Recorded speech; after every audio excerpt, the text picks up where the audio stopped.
हमारे श्रीधाम वृंदावन में परम पूज्य श्री सुदामा दास जी महाराज बहुत उच्च कोटि के महापुरुष थे, सिद्ध पुरुष थे, बहुत अच्छे महात्मा थे।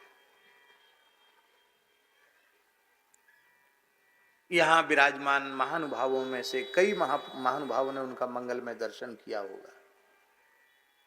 भजन की निष्ठा का प्रतीक थे वो। भजन कैसे करना चाहिए उनसे प्रेरणा लेनी चाहिए। सुदामा कुटी के बड़े पुजारी जी थे,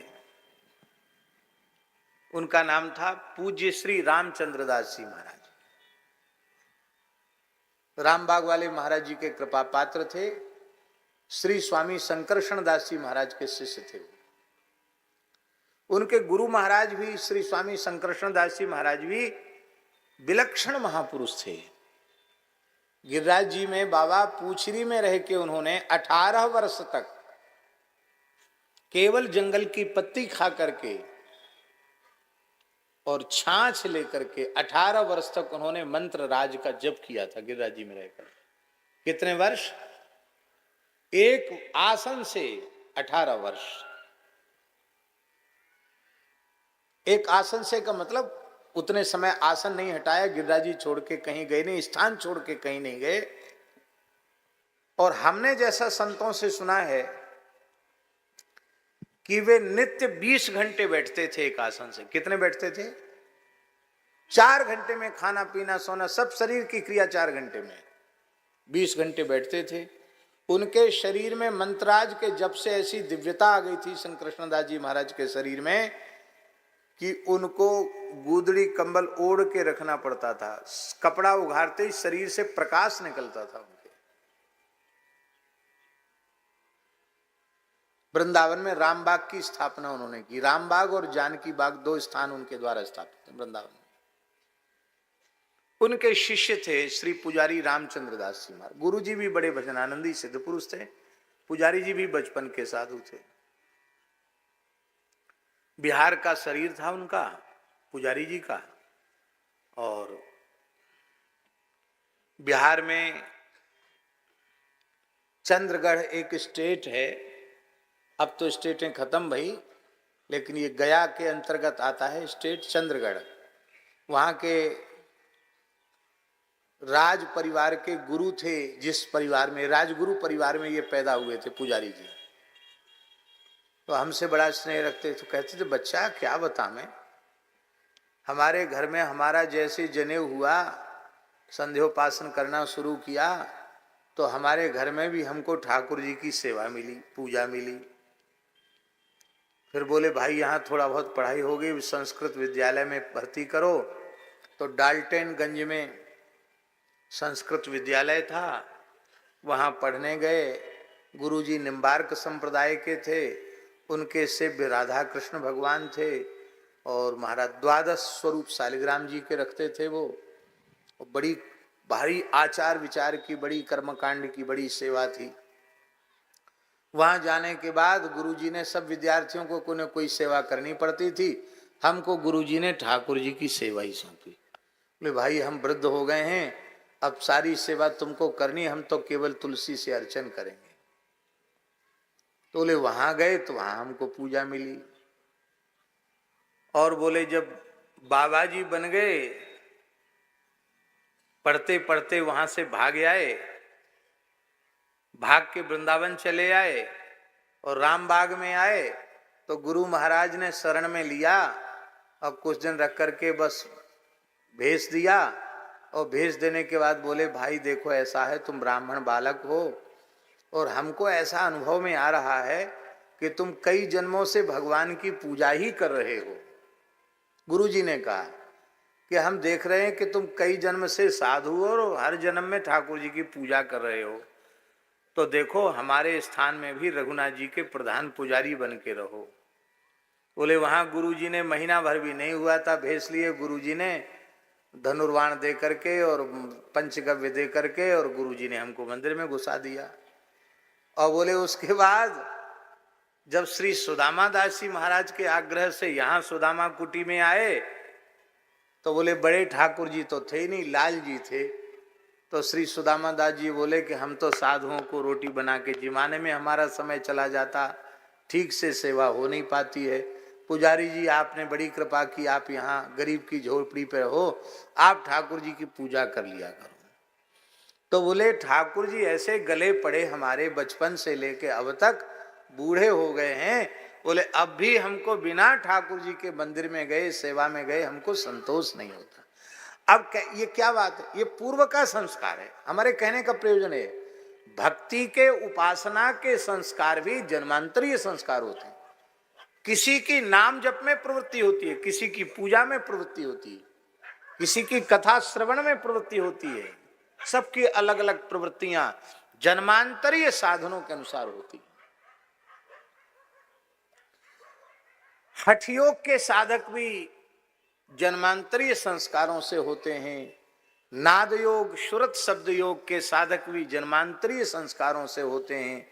इसलिए शिव संहिता में लिखा है कि समर्थ गुरु साधक के जन्मांतरीय साधन का विचार करके उसको साधन देते हैं, और जब विचार करके साधन देते हैं तो वो जल्दी आगे बढ़ जाता है। जिनमें ऐसी सामर्थ्य नहीं है वो भगवान के नेत्र हैं, ज्योतिष शास्त्र। अब उतना गंभीर ज्ञान न हो तो बात अलग है, नहीं तो ज्योतिष शास्त्र के अनुसार भी निश्चय किया जाता है कि इस व्यक्ति को किस साधन का आश्रय लेना चाहिए।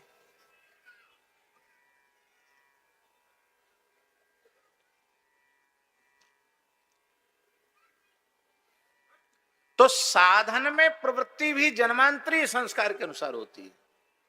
इसलिए कुछ साधक ज्ञान मार्ग के साधक, कुछ कर्म मार्ग के साधक, कुछ भक्ति मार्ग के साधक। अब ज्ञान मार्ग है क्या,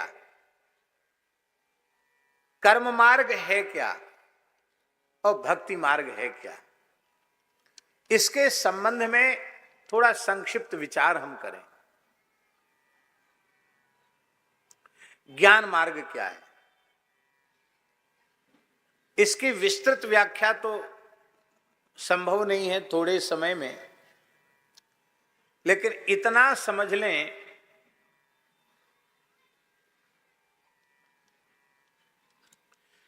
देहाध्यास की सर्वथा निवृत्ति और साधक का अपने स्वरूप में पूरी तरह प्रतिष्ठित होना, ये ज्ञान मार्ग है। मैं शरीर नहीं हूं, मैं देह नहीं हूं, मैं इंद्रिय नहीं हूं, ज्ञानेन्द्रिय कर्मेंद्रिय भी मैं नहीं हूं, अंतर इंद्रिय जो मन बुद्धि चित्त अहंकार है वह भी मैं नहीं हूं। क्योंकि यह अंतर इंद्रिय जो अंतःकरण चतुष्टय है ये भी प्रकृति है, और मेरा प्रकृति से कोई लेना देना नहीं है। मैं प्रकृति से सर्वथा विलक्षण हूं।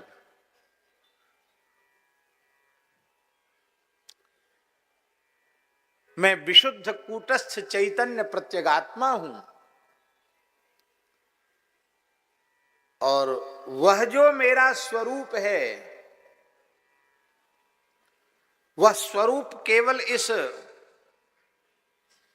आकृति विशेष में स्थित नहीं है। और ध्यान में आई बात, आकृति विशेष में स्थित नहीं है।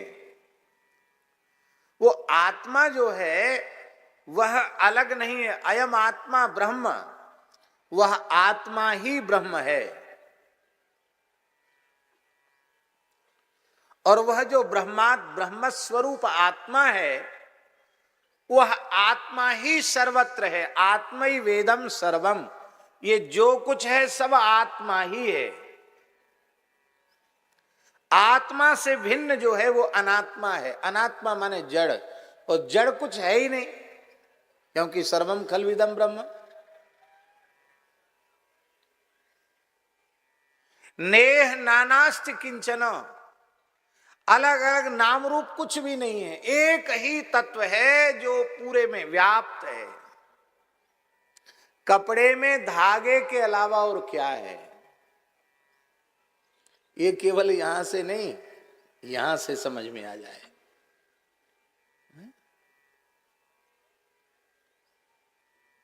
सुखदेव जी जा रहे थे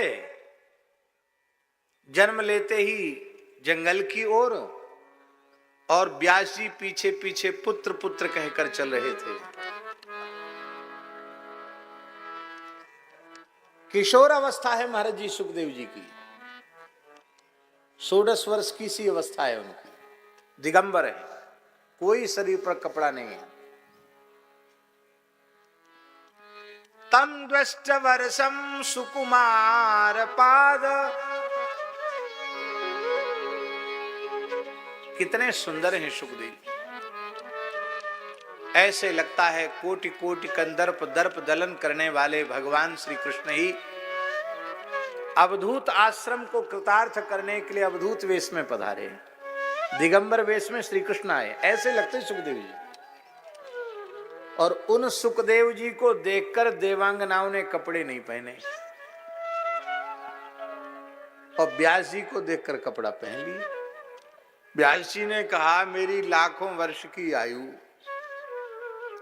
वयोवृद्ध तपोधन ऋषि, और मुझे देखकर तुम्हें लज्जा आ गई, तुमने कपड़े पहन लिए। वो कामदेव के सौंदर्य को भी विलज्जित करने वाला मेरा अवधूत पुत्र शुकदेव, उसको देखकर तुम्हें तनिक भी लाज नहीं आई, इसका क्या कारण है? उन देवियों ने कहा महाराज बुरा मत मानना, आप विशुद्धांतःकरण के हैं, आपके चित्त में विकार नहीं है, ये हमें अच्छी प्रकार से मालूम, आप सर्वथा निर्विकार महापुरुष हैं।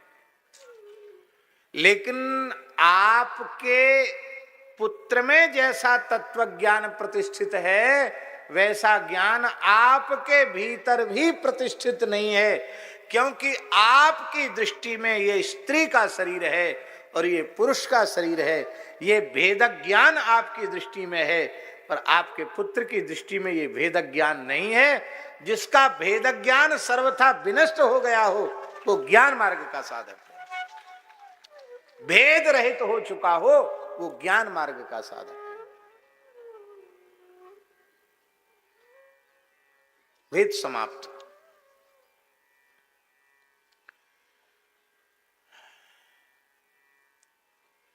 ये गंगा जी हैं, ये नर्मदा जी हैं, ये सरयू जी हैं, ये अमुक हैं, ये तमुक हैं, ये भेद रहते हैं कि नहीं?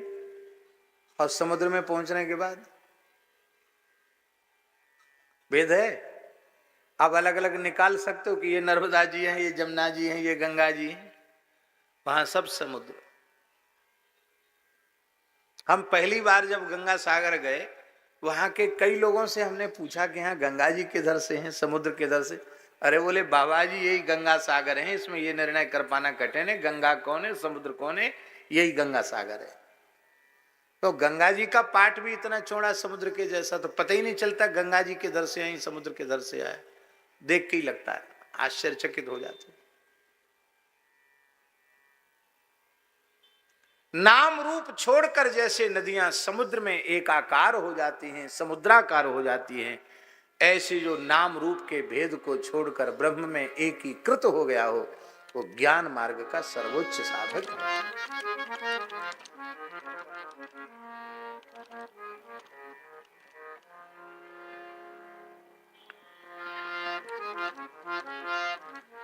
परम श्रद्धेय स्वामी श्री राम सुखदास जी महाराज के सामने एक राजस्थान के वयोवृद्ध व्यक्ति आए, गांव के व्यक्ति थे, बोले वाले। वो बोले सच्ची घटना है ऋषिकेश की। बोले स्वामी जी, राजस्थानी में बोला, वो हम उसका अनुवाद सुना रहे हैं कि थारी कृपा से, आपकी कृपा से हमको ब्रह्म ज्ञान हो गया। स्वामी जी बड़े प्रसन्न हुए, बोले चलो, इतने दिन सत्संग कराया, एक व्यक्ति ने तो स्वीकार किया कि हमको ब्रह्म ज्ञान हो गया। बोले बड़ी प्रसन्नता की बात है, आपको ब्रह्म ज्ञान हो गया, बहुत प्रसन्नता की बात है। अच्छा एक बात पूछें तुमको? बोला हाँ पूछो। बोले तुमको कोई खूब सम्मान देता है, तुम्हारा आदर करता है, पूजा करता है, जय जयकार करता है, तुम्हारी स्तुति करता है, तुमको सम्मान देता है, तो तुम्हें प्रसन्नता होती है कि नहीं? हाँ स्वामी जी खूब प्रसन्नता होती है। और कोई तुमको डांटे फटकारे, तुम्हारी निंदा करे, तुम्हारा अपमान करे, तुम्हारे पर प्रहार करे, तो तुमको उससे बुरा लगता है कि नहीं? अरे बोले महाराज किसी की सहन नहीं करता हूं, लड़के बच्चे बहू बेटा इनकी भी सहन करना मुश्किल है। तो स्वामी जी हंसकर बोले, तो श्रीमान जी ब्रह्म ज्ञान तो आपको नहीं हुआ, हमें ब्रह्म ज्ञान हो गया, इस बात का आपको भ्रम हो गया, इसलिए आपको ब्रह्म ज्ञान तो नहीं हुआ, आपको भ्रम ज्ञान हो गया, ब्रह्म ज्ञान का भ्रम हो गया।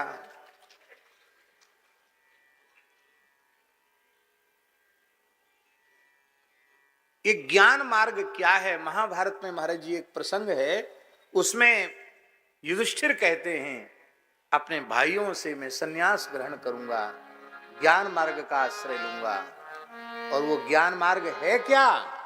तो युधिष्ठिर कहते हैं कि सुनो भीमसेन, एक व्यक्ति मेरी भुजा को अगरू, चंदन और मलयागिरी, केसर, कस्तूरी का लेप करके मेरी भुजा की पूजा करेगा, एक व्यक्ति, और दूसरा व्यक्ति बसूला लेकर मेरी दूसरी भुजा को छेदेगा, काटेगा। तो जो मेरी भुजा का पूजन कर रहा है उसके प्रति मुझे राग बुद्धि नहीं होगी, और जो मेरी भुजा को बसूले से छील रहा है उसके प्रति मेरे चित्त में द्वेष बुद्धि नहीं होगी। इसका नाम है ज्ञान मार्ग पर चलना।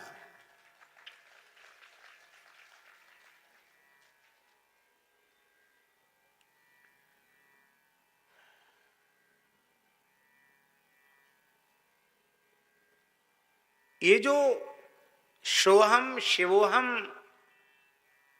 की जो पवित्र भावना है, ये लौकिक धरातल की चीज नहीं है। जब तक हमें बाह्य जगत की प्रतीति हो रही है, उस काल का, उस अवस्था की ये चीज नहीं है।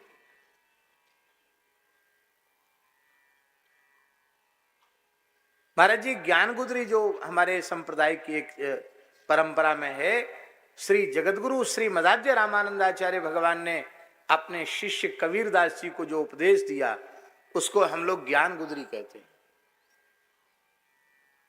और अब तो धीरे धीरे लोग उन्हें पाठ करना बंद कर देने, पुराने साधु सब ज्ञान गुदरी का पाठ करते थे, बड़ी महिमा है उसके पाठ।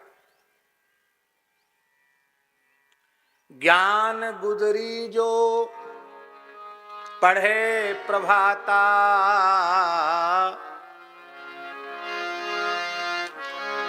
ज्ञान गुदरी जो पढ़े प्रभाता, जन्म जन्म के पातक जाता। जो मध्याह्न पढ़े चितलाई, अनुभव होए वरण नहीं जाई। संध्या सुमिरन जे नर करें, जरा मरण भव सागर तरें। हमारे यहाँ साधु त्रिकाल पाठ करते थे ज्ञान गुदरी का। हमारे यहाँ परमहंसी अभी भी त्रिकाल पाठ करते हैं, प्रातः, मध्याह्न और सायं।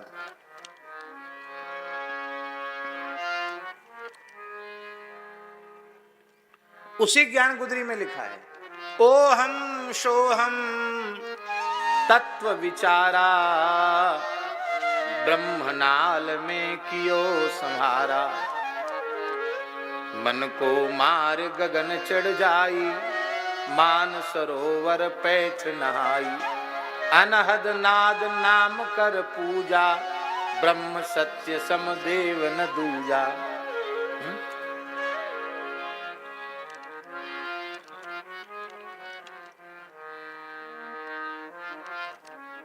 छूटा कलमस, जब ओम हम, ओम माने ओंकार रूपो हम, प्रणव स्वरूपो हम, शिवो हम, सोहम, ये समाधि में जब अनुभूति हो गई तो छूटा कलमस, सारे कलमस छूट गए। मिला अलेखा, जो अब तक कहीं लिखा नहीं था वो मिल गया। छूटा कलमस मिला अलेखा, यही नैनन ते राम को देखा। इन्हीं नेत्रों से राम जी का दर्शन कर लिया। ये राम जी का दर्शन क्या है स्वामी जी? ये जो कुछ दिखाई पड़ रहा है सब राम जी ही हैं, यही राम जी का दर्शन है।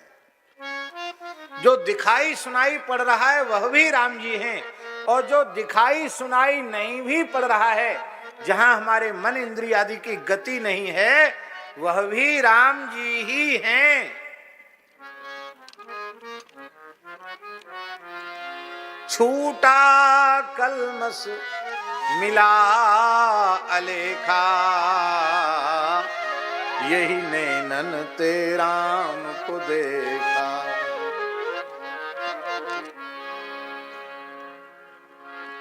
और इस मार्ग में चलकर देहाध्यास की सर्वथा निवृत्ति हो जाए, तब तो ठीक है ये मार्ग। और नहीं तो इस मार्ग की जो बढ़िया बढ़िया बातें हैं वे केवल मान बढ़ाई, प्रतिष्ठा और उदर पूर्ति के काम में आती हैं। उनसे कोई अविद्या का नाश, अज्ञान का नाश होता नहीं है। इसलिए गोस्वामी जी ने कहा, ज्ञान पंथ कृपाण के धारा, परत खगेश न लागे वारा। जिनकी पात्रता हो ज्ञान मार्ग में वे जाते हैं और जन्मांतरीय संस्कारों के अनुरूप ज्ञान मार्ग के साधक भी होते हैं। हम ऐसा नहीं कहते कि नहीं होते हैं, होते हैं। लेकिन हम अपने संबंध में जब विचार करते हैं तो हमको लगता है कि हमारी तो ज्ञान मार्ग पर चलने की पात्रता भी नहीं है, क्योंकि अभी हम ना तो अपने वर्ण का अभिमान भूले हैं, ना अपना पद का अभिमान भूले हैं, ना अपनी प्रतिष्ठा का अभिमान भूले, कुछ भी नहीं भूले हैं। तो हम झूठ मूठ कैसे आपके सामने बनावटीपन से कह दें कि हम ज्ञान मार्ग के साधक हैं। हम अपनी पात्रता ज्ञान मार्ग के साधन में नहीं अनुभव कर पा रहे हैं, हम इस लायक नहीं हैं।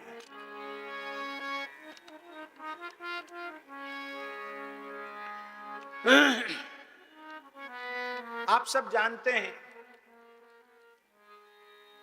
रहुगण जा रहा था ब्रह्म ज्ञान लेने कपिल भगवान के पास। एक कहार बीमार पड़ गया, बोले कोई दूसरा कहार पकड़ लाओ। दूसरा तो कोई मिला नहीं। अवधूत परमहंस ज्ञान मार्ग के सिद्ध कोटि के साधक श्री जड़ भरत जी महाराज मिल गए। वो मोटे तगड़े मस्त परमहंस महात्मा, उनको पकड़े, वो मोटा ताजा, इसी को पकड़ो। पकड़ लिया, जोत दिया, पालकी में लग गए। वो तो अपनी मस्ती में चलते थे जड़ भरत जी। उनको कोई कीड़े मकोड़े चैंटी दिखाई पड़ जाए तो कहीं पैर के नीचे चैंटी ना जाए तो थोड़ा छलांग लगा देते हुए। परमहंस महात्मा ठहरे, छलांग लगाते तो राजा का सिर टकराया पालकी के डंडा से। उसने बहुत जोर से फटकार लगाई, अरे मूर्खो, मुझ जीवित सिंधु सौवीर देश के राजा को मुर्दे के समान ढोकर ले जा रहे, तुमको पता नहीं है इसमें एक प्रचंड प्रतापी राजा रहुगण बैठा हुआ, ठीक से ले चलो। कहार बेचारे थर थर कांपने लगे, बोले महाराज आप तो यमराज से भी कठोर दंड देने वाले हैं, पर हमारी गलती नहीं है। ये जो नया नया लगा है ना, जोता है जिसको पालकी में, बड़ा मजबूत है। एक तो ये कभी इतनी तेजी से चलता कि हम इसकी चाल के साथ चाल नहीं, इसकी चाल में नहीं चल पाते, और कभी ये बहुत धीमे चलता है तो हमारी चाल बिगड़ जाती है। और कभी कभी पता नहीं इसके दिमाग में क्या आता है, ये छलांग लगा देता है। अब हम खूब मजबूती से पालकी पर हम घिसट के ऐसे गिरते हैं, आपको लग जाती महाराज, हमारी गलती नहीं है, वो कमी तो इसकी है।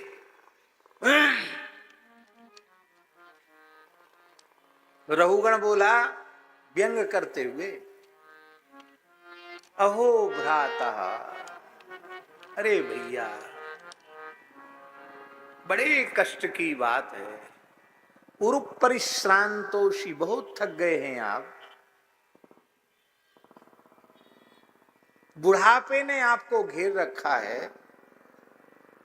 नाति संघननः, आप तो बहुत दुर्बल हैं, आपके शरीर मोटा ताजा तो है ही नहीं। नाति पीना, मोटे तो बिल्कुल नहीं है, जवान भी नहीं है, बुढ़ापे ने आपको घेर रखा है। और एक मेव ऊहीवान, अकेले ही पूरे रास्ते को तय करके आ रहे हो, सारा पालकी का वजन तुम्हारे कंधे पर है। धन्य है भैया। ए कान खोलकर सुन ले, ये तो उसने पहले कहा, फिर बाद में बोला ए कान खोलकर सुन ले, तुम्हारे जैसे जो पागलपन का नाटक करते हैं ना, उनका हम इलाज किया करते हैं, सबका दिमाग ठीक कर देते हैं। दुष्ट व्यक्ति को, चतुर व्यक्ति को दंड देकर ही सुधारा जा सकता है। जैसे यमराज पापियों को दंड देते, उससे भी कठोर दंड मैं तुझे दूंगा, होश ठिकाने आ जाएंगे तेरे, ठीक से ले चल। खाया पिया हट्टा कट्टा जवान, ये बेचारे, वो तो बेचारे 4-4, 6-6, 10-10, 12-12 बच्चे वाले थे, कहा उनको, ये तो परमहंस महात्मा ऊर्ध्वरेता ब्रह्मचारी महान योगी, इनकी समता वो भोगी पुरुष भला क्या करें? योगी की समता भोगी कर सकता है क्या? जड़ भरत जी के ऊपर कोई असर नहीं। फिर उन्होंने ऐसा ही किया। अब तो बहुत नाराज हो गया, फिर उठ पटांग बकने लग गया। अब जड़ भरत जी को दया आ गई, बोले राजन तुम जो कुछ ऊट पटांग बोल रहे हो, इसका मेरे ऊपर कोई प्रभाव नहीं, बोलते रहो, हमारे ऊपर कोई असर नहीं। क्यों? तुमने कहा कि मैं मोटा तगड़ा हूं या दुबला पतला हूं, बुढ़ापे ने घेर रखा या मैं जवान हूं, तो हमको तो लगता जैसे कोई पागल बोल रहा है, ऐसे तुम्हारी बात पागलों जैसी लगती है। क्यों? क्योंकि स्थूलता, कृशता, मोटा होना, पतला होना, बालक होना, जवान होना, बूढ़ा होना, ग्लानि होना, श्रम होना, क्लेद होना, शोक होना, बुढ़ापे का आना, भय का होना, चिंता का होना, उद्वेग का होना, शोक का होना और सुख का अनुभव होना, ये सब के सब देह का धर्म है। आत्मा में ये तो धर्म है नहीं, आत्मा की ये धर्म है नहीं। ना आत्मा स्थूल है, न कृश है, न आधि है, न व्याधि है, न जरा है, न बालक है, न बूढ़ा। आत्मा न ब्राह्मण है, न आत्मा चांडाल है, न आत्मा स्त्री है, न आत्मा पुरुष है। इसलिए तत्व ज्ञान की ऊंची अवस्था में पहुंचे हुए महात्माओं का कथन है। संत श्री मलुकदास जी की एक साखी, उनकी वाणी की एक साखी में मलुकदास जी कहते हैं, जाति हमारी आत्मा। किसने पूछा बाबा किस जाति के हो? बोले जाति हमारी आत्मा। तो नाम क्या है? आओ महाराज। जाति हमारी आत्मा, राम हमारा